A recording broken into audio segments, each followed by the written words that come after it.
संसार में फिर दोबारा कहता हूं कि तुम्हारे जैसा कोई धनुर्धर नहीं होगा, ऐसा मैं आशीर्वाद देता हूं। द्रोणाचार्य जी ने अश्व पर चढ़ना, गजराज पर चढ़ना, रथों पर चढ़ना, भूमि पर खड़े होकर अपने शत्रु पक्ष का विनाश करना, ये सब कलाएं सिखाई।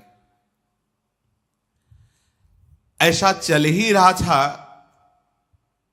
कि काले रंग का राजकुमार जैसा कुमारावस्था का पुरुष पधारा और कहा, मैं निषाद राज हूं, हिरण्यधनु का पुत्र एकलव्य हूं और आपको गुरु के रूप में वरण करता हूं, आप मुझे धनुर्वेद की शिक्षा दीजिए।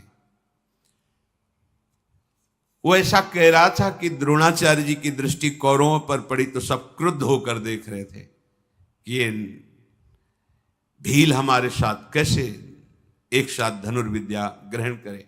नहीं, द्रोणाचार्य जी ने कहा, हम तुम्हें धनुर्विद्या नहीं दे सकते, तुम जंगल में रहने वाले किरात हो, हम राजकुमारों के साथ तुम्हें नहीं रख सकते।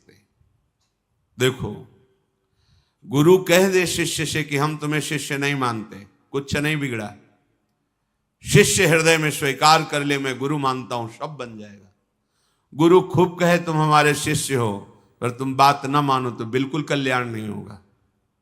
एकलव्य जी को द्रोणाचार्य जी ने मना कर दिया, मैं तुम्हें शिक्षा नहीं दे सकता, तुम्हारा शिष्यत्व अस्वीकार करता हूं। एक बार भर दृष्टि देखा, साष्टांग प्रणाम किया और कहा, आजीवन के लिए मैं आपको गुरु रूप से वरण करता हूं, आप स्वीकार करें ना करें। चला गया। बहुत एकाग्रता पूर्वक चिकनी मिट्टी से द्रोणाचार्य जी की मूर्ति बनाई उसने, और बस रोज साष्टांग प्रणाम करके 4 परिक्रमा करके और धनुष पर प्रत्यंचा चढ़ाकर द्रोणाचार्य का ध्यान करते हुए धनुष बाण का अभ्यास करने लगा। बिना सिखाए समस्त धनुर्विद्या उसके अंदर आ गई। ये देखो, ये है गुरु का वरण करना। गुरुदेव के प्रति पूर्ण भगवत बुद्धि गुरु बिल्कुल स्वीकार नहीं किए, निकाल दिया, लेकिन उनकी ऐसी बुद्धि कि सारे धनुर्वेद द्रोणाचार्य के हृदय के वहां पहुंच गए। ये महिमा होती है। यदि गुरु निष्ठ हो तो गुरु से आशीर्वाद मांगने की जरूरत नहीं, उनके हृदय की वस्तु आपके हृदय में प्रकाशित हो जाएगी। गुरु के मानने से नहीं, शिष्य के मानने से होता है। एक दिन कौरव और पांडव द्रोणाचार्य की आज्ञा से वन विहार करने के लिए निकले हुए थे। उसी में किसी के साथ एक कुत्ता भी साथ था। वहां आखेट करते हुए एकलव्य, तो कुत्ता एकलव्य को देखकर फटे पुराने चिथड़े, काला शरीर, भारी जटाएं, तो भूंकने लगा। जेवी भूखा, एक साथ इतने बाण मारे कि सब अलग अलग लगे, मुंह भर गया और एक बूंद खून नहीं। अर्जुन जी पास में खड़े थे, उन्होंने कहा कि ऐसी हस्तलाघ हो, इतनी शीघ्रता और कहीं घाव नहीं, गजब का धनुर्वेद का ज्ञान, ऐसा महावीर त्रिभुवन में मैंने नहीं देखा। आगे जाकर देखा, मैल शरीर में जमा हुआ है, काला शरीर का रंग है, फटा सा एक मृगचर्म नीचे धारण किए हुए है, हाथ की फुर्ती, लक्ष्य का वेधने का ज्ञान। लज्जित हो गए अर्जुन, मेरे में भी ऐसी सामर्थ्य नहीं। इतना जल्दी वो भूखा और अलग अलग बाण, और कहीं घाव नहीं, कहीं रक्त नहीं, और पूरा भर गया मुंह बाणों से। कुत्ते को कोई हानि नहीं। नजदीक गए और कहा, तुम कौन हो, किसके पुत्र हो, और धन्य है तुम्हारे गुरुदेव को जो ऐसी धनुर्विद्या दी। कौन है तुम्हारा गुरुदेव? उन्होंने कहा, राजकुमारों, मैं हिरण्यधनु का पुत्र एकलव्य हूं, भगवान द्रोणाचार्य का मुझे शिष्य जानो, और मैंने धनुर्वेद में विशेष परिश्रम करके गुरु कृपा से पूर्णता प्राप्त कर ली है। वो तो निराश हो गए कि द्रोणाचार्य जी ने तो मुझे कहा था सर्वश्रेष्ठ धनुर्धर होने का। अर्जुन बार बार एकलव्य की सराहना करते हुए अब मन नहीं लगा, वापस आ गए सब। अर्जुन ने एकांत में द्रोणाचार्य जी को प्रणाम करके कहा कि उस दिन तो आप हमें हृदय से लगा के कह रहे थे कि विश्व में तुम्हारे जैसा कोई धनुर्धर नहीं होगा, पर मैंने ऐसा धनुर्धर देखा जो मैं उसकी बराबरी नहीं कर सकता। कुत्ते की आवाज के साथ उसके मुख को भर देना और उसमें के मुख में घाव ना होना, एक बूंद रक्त ना आना, इतनी शीघ्रता से इतने हस्त लाघव गुरुदेव, और वो आपका शिष्य है, ऐसा कहता है। आचार्य कुछ देर मौन और ध्यानस्थ रहे, फिर कहा चलो हमारे साथ चलो। वहां गए, एकलव्य ने देखा कि मेरे भावना में विराजमान गुरुदेव साक्षात आए हैं। धनुष प्रत्यंचा चरणों में रख के साष्टांग दंडोत हुआ, परिक्रमा की और हाथ जोड़कर सर झुकाकर खड़ा हो गया। गुरुदेव आदेश कीजिए। शिष्य वही है, उसी का जीवन धन्य है जो गुरुदेव को प्रसन्न कर सके। गुरुदेव आपकी प्रसन्नता के लिए ये प्राण भी समर्पित हैं, आज्ञा कीजिए। द्रोणाचार्य जी ने कहा तुम मुझे गुरु मानते हो? जी।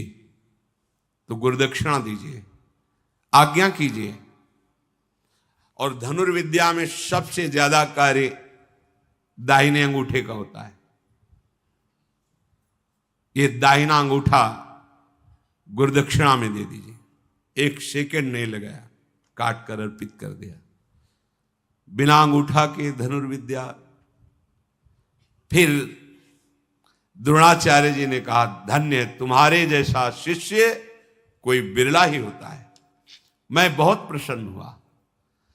तुम यद्यपि उस कोट के धनुर्धर तो नहीं रहोगे अंगूठा काटने के कारण, फिर भी मैं तुम्हें प्रक्रिया बताऊंगा जिससे तुम्हें कोई परास्त नहीं कर पाएगा। पर इसके परिणाम से तुम्हें वो लोग प्राप्त होंगे जो बड़े बड़े याज्ञिक और तपस्वियों को प्राप्त होते हैं। तुमने मुझे प्रसन्न कर लिया। द्रोणाचार्य जी बहुत प्रसन्न होकर मध्यमा और तर्जनी, इन दो की, पर वो जो अंगूठे से होता है इसीलिए सर्वश्रेष्ठ धनुर्धर अर्जुन रहे। नहीं, एकलव्य उनसे बढ़कर था। एक गुरु के समीप रहकर गुरु के सिखाने से ऐसा धनुर्धर, और एक गुरु की पूर्ण समर्पण वृत्ति में है तो मिट्टी की मूर्ति बनाकर इतना बड़ा धनुर्धर। यह अध्यात्म मार्ग समीप रहना या दूर रहना इसका कोई महत्व नहीं। यदि आप गुरु पर भाव रखकर उनकी आज्ञा पर चलते हो तो लाखों कोस दूर होने पर भी आप गुरु के समीप ही रह रहे हैं, और समीप रह रहे हैं। उनकी आज्ञा का उल्लंघन करें तो समीप रहते हुए भी आप लाखों कोस दूर हैं। गुरु के हृदय की वस्तु को आप झांक नहीं सकते, पा नहीं सकते। अब उतनी शीघ्रता से बाण संधान करना तो नहीं हो पाया एकलव्य का, तर्जनी और मध्यमा से जैसा अंगूठे से होता था। पर द्रोणाचार्य जी भरे राजकुमारों की सभा के बीच में कभी कभी एकलव्य की गाथा गाते। ये मिला एकलव्य को कि गुरु शिष्य का यशगान करता है। धन्य है ऐसा शिष्य, धन्य है ऐसा वीर। एक बार भी नहीं कहा कि गुरुदेव अंगूठा चला जाएगा तो फिर धनुष कैसे। अच्छा, वो जंगल में रह करके जीवन व्यतीत करते हैं, उनको अनिवार्य है धनुर्विद्या का ज्ञान होना। द्रोणाचार्य जी ने गदा युद्ध में दुर्योधन और भीमसेन ये दोनों आगे निकले। सबको गदा युद्ध सिखाया, पर ये दो आगे निकले, दुर्योधन और भीमसेन। अश्वत्थामा धनुर्वेद के रहस्यों की जानकारी में बहुत बढ़ चढ़कर हुए। नकुल सहदेव तलवार की कला में सबसे आगे निकले, और भाला चलाने में महाराज युधिष्ठिर।